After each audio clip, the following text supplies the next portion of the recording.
So before I begin reading this pasta, I have to inform you that I'm not really much of a fan of CatDog. Okay, I don't know what that was. But to be fair, I did watch the series when I was younger, and I definitely don't recall an episode called For the Birds. I smell some bullshit here. For example, at one point in the story, there's a hidden face within the stack, but we never get an answer about where it was from.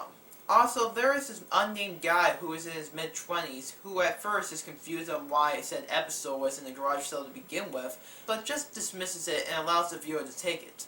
I mean, who was this guy? Did he make the episode? Was he an intern at Nickelodeon Studios for a brief period of time and they gave him a lost episode of CatDog to look over? Nothing is ever explained. In the end, this poster's pretty okay. It's average, but you know what? It could be a lot better if there was a sequel attached to it.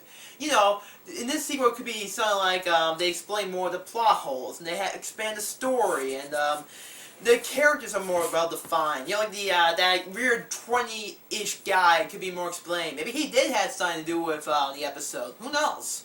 I mean, they never really explain why he's so depressed and unhappy. Well, I guess the video itself could explain that, but I mean, it's never explained why this guy had to begin with. You know what? If no one else is going to make this story, like if no one else is going to expand on this, if none of you losers at your computers sitting there doing nothing except watching videos and doing whatever and wasting your lives are going to make this story, I'm going to do it. You know what? Just give me just this and CatDog Creepypasta sequel. Yeah. I'm gonna do it, fuckers. I'm gonna do it. Oh, you can call it the story. I'm just gonna be doing this.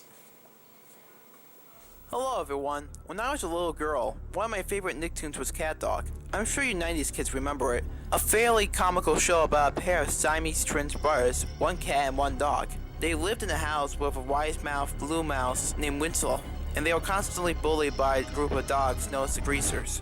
According to records, this show first aired on April 4th, 1998, and it ended with an unaired episode on September 22nd, 2004. This series was created by Peter Hannon.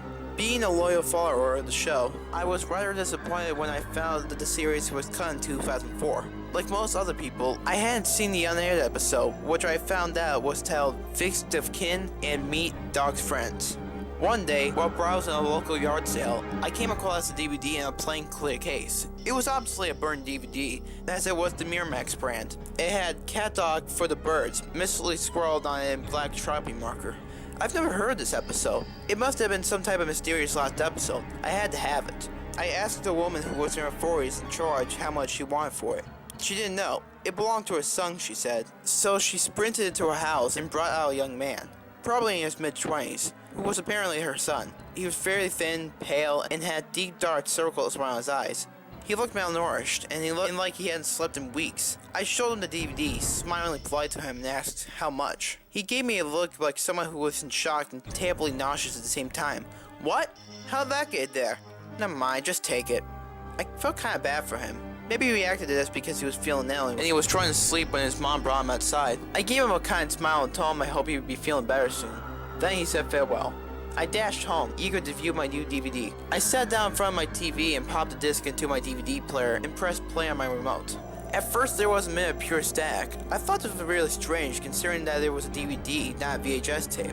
I mean, I've experienced static on VHS tapes in the past, so that would have made sense. I could swear that for about a millisecond I saw a face in the stack, and I felt like I was being watched. After the stack, it cut to the opening theme. I smiled, enjoying the feeling of joyful nostalgia that comes with watching one of my old favorites. When the opening theme was over, it showed the title card. It was plain white lettering on a red background, with what looked like crows in the background.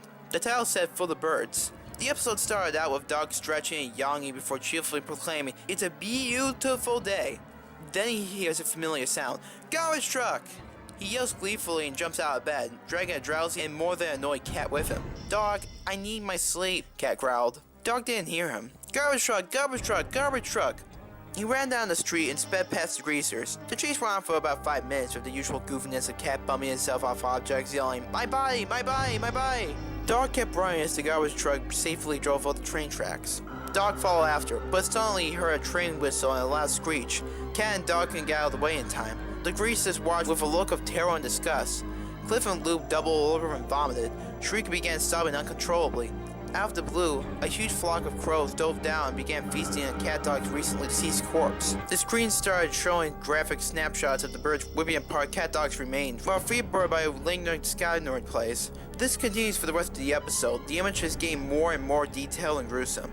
Then the ending credits rolled, just plain white letters scrolling down a black background. I tried ejecting the DVD, but the player didn't seem to want to open. When it finally came out, the disc was partly melted and had scratches on the bottom of the disc. I tried to pick up the disc, but it was burning hot. I freaked out and I threw it in the trash. I still have nightmares about this episode. Sometimes I dream about the face from the stack. Sometimes I see it at night when I'm trying to sleep, out of the corner of my eye. It's always brief, but I can always feel it watching me.